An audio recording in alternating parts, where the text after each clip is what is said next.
Hello, my name is Zachariah with Old Man Gaming, and this is another Snap Judgment review. What is a Snap Judgment review? If you have never listened before, well, I think present-day game reviewers get a little caught up in completing or 100%ing a game, trying to give you an idea whether you would enjoy it right off the bat or not. So I only get about 5 to 10 hours of the game before I review it. That, coupled with the fact that I think games are one of the most subjective things apart, I'm not going to give you a score on this review. Instead, I'm going to tell you an overview of what the game is. Then I'm going to list the pros and the cons of the game, in my point of view, as all reviews are. And then I will tell you whether I personally will be sticking with this game outside the purposes of this review or not. All that out of the way, what are we reviewing today? We are reviewing the in-game preview 33 Immortals, which is recently released on Game Pass and everywhere else. 33 Immortals is a very interesting game. I don't think I've seen anything quite like it. It's like, part of me is like, it's like Hades if Hades was set what if co-op, but at the same time there's a lot of aspects to it that it just takes from a lot of different genres to kind of create its own here, and that's what's interesting. So I'm not quite sure what the story is. I think you're a soul. Like, they don't really clarify it. You're a soul trying to get out of hell, maybe. I'm not exactly 100% sure on that. But either way, you are a immortal soul. That soul, you then drops you into this place called the forest. The forest is kind of your home base or whatever. That's where you will, spend your currencies, your various currencies. Switch up which weapon you have. There are currently 4 weapons available: a greatsword, a bow, a staff that allows you to do some magical grenade spell things, and 2 daggers. Once you pick your weapon, you then head in. You go into the first map, which is Inferno, where it loads you in with 33 other random players. Then you move around a rather large map, fighting constant bad guys. The fighting, the movement, it's all isometric from the top. Very Hades style kind of combat with you jumping between dodges and attacks to kind of pattern your chains. So you try and move through with other people as much as humanly possible. Collecting chests, vases, all sorts of different currencies that make this game roguelike. All of these in-game currencies here, you're collecting to make your character as good as you can make them. While slowly these things called torture doors to torture chambers open. There are, I believe, 4 before an ascension circle. I'm not exactly sure on the number, but when a door opens, only the first 6 can go into it. Once those 6 are in it, they fight a series of bosses and bad guys all to themselves, and if they defeat them, the door is defeated, and we wait an invisible time and begins to count down until another door opens. Once all 4 doors are completed, you have to move to what's called an ascension circle. There's a bunch scattered around the map, but if you don't get to the ascension circle, the rest of the map turns into fire.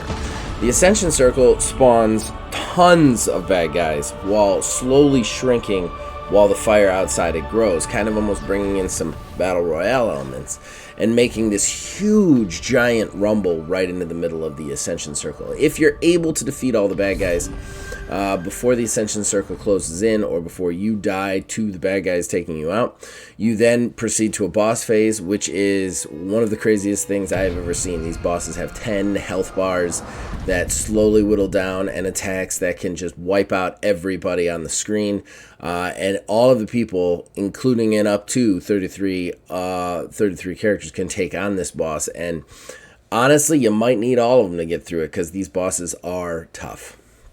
Once you are dead, you can be resurrected by your immortal friends, but once you've died twice, you head back to your dark forest to spend your various currencies on different perks and different upgrades to make your character a little bit better and a little bit meaner for the next run. So it is a very roguelike concept with all of these 33 kind of multiplayer stuff in there.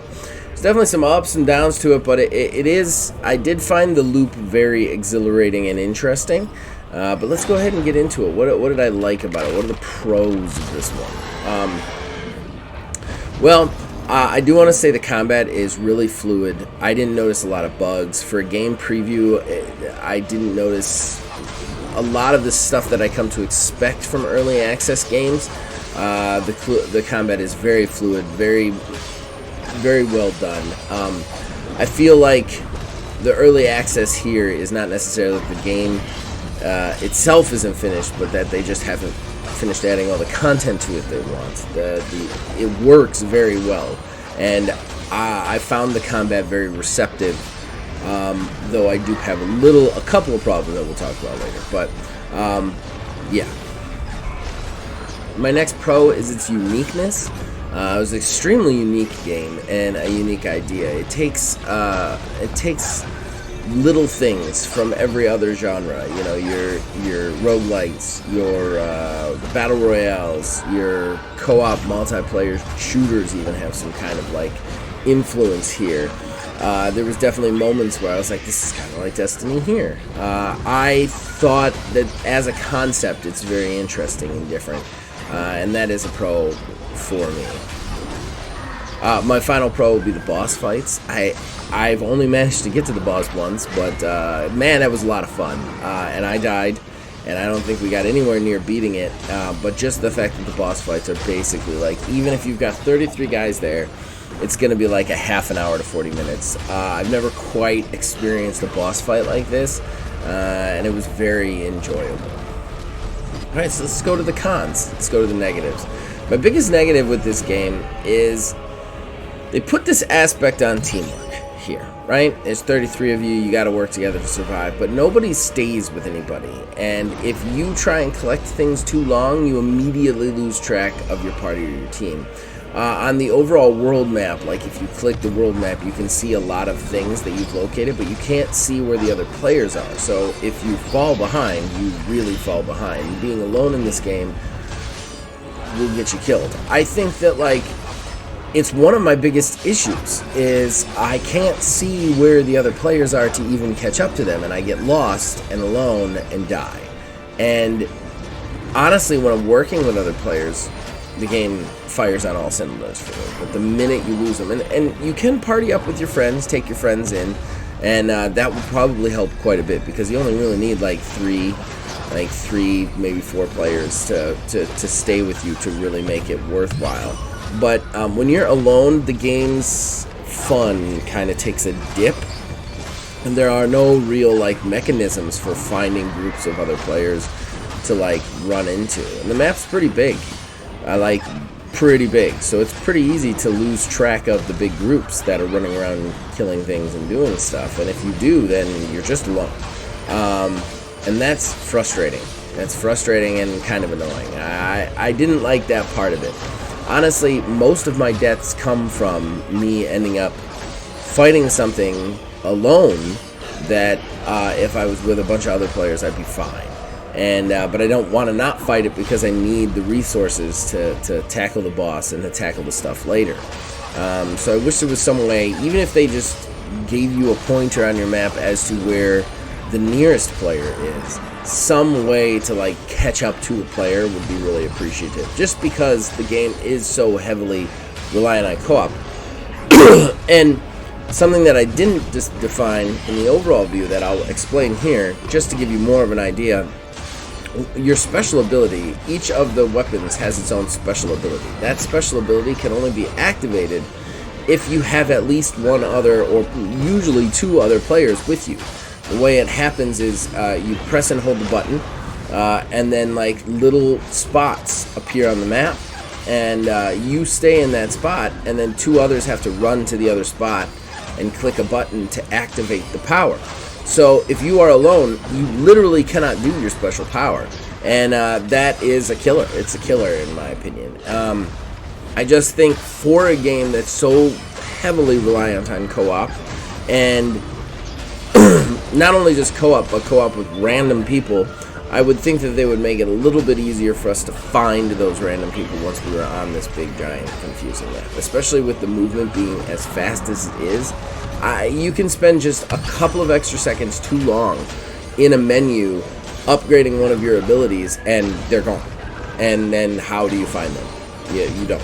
So it's a little bit frustrating. That's my biggest downside here.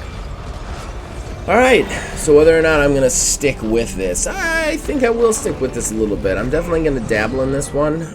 There are a lot of games coming out that I really want to try and I really want to get. Plus, with my new work schedule, it makes it a little bit harder to play all the games that I want to. So I don't know if this one will stay in the forefront very long, but it is one that I find very fun. I like the premise, and I've always enjoyed the Hades-style combat. So yeah, I'm probably going to stick with this one, at least for the foreseeable future. Really quickly, I want to postscript add a con that I forgot to say. And this could be an opinionated con. I tried every one of the 4 weapons. The bow seems to be absolutely goated, as the kids say. I last easily longer, like twice as long with the bow than I last with any other item that they have. The bow's special ability is a lot easier to hit with. The bow seems to be the way to go, and I see a lot of other players playing the bow, so maybe there is a balancing issue between the 4 weapons. I don't know though for sure. Alright, so that's it. That's my review. Nice, short, and sweet one today. But this is a pretty quick and easy review as far as I'm concerned to do. Did I get it right? Did I get it wrong? You can let me know in the comments below. You can reach us on Facebook at OldManGamingDH. You can reach us on X at OldManGaming9. You can reach us on Blue Sky. Just search up Axiom Games LLC /OldManGaming. And of course, as long as you guys keep watching and listening, we'll keep making them. We'll see you guys next time.